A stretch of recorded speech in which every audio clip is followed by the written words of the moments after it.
जावेद चौधरी साहब से भी हमने इस तरह बहुत कुछ सीखा और मैं कम से कम ये चाहता कि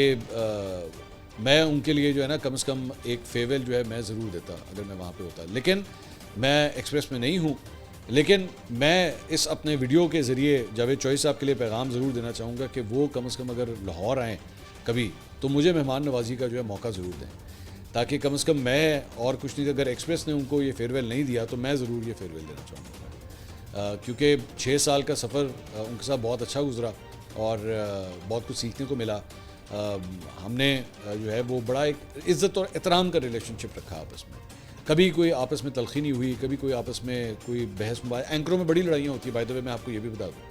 एंकरों में आपस में बहुत लड़ाइयाँ होती हैं, ईगोज़ के बड़े इश्यूज़ होते हैं, एक बंदा दूसरे को बर्दाश्त नहीं करता। लेकिन चौधरी साहब के साथ मेरा रिलेशनशिप जो है बड़ा रिस्पेक्टेबल था, अभी भी है। बल्कि as a matter of fact अभी मैं इस्लामाबाद गया हुआ था तो DG ISPR की जो प्रेस ब्रीफिंग हो रही थी, चौधरी साहब बिल्कुल मेरे साथ बैठे हुए थे, हमने पूरी प्रेस ब्रीफिंग दोनों ने इकट्ठे बैठ के हमने सुनी। लेकिन मुझे पता नहीं था कि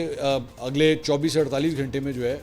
उनको ये बुरी खबर जो है वो दी जाएगी। I wish him the best of luck and I hope that he comes back on screen, और बेशक एक्सप्रेस नहीं लेकिन किसी और स्क्रीन के ऊपर जो है इंशाल्लाह हम उन्हें जल्द देखें।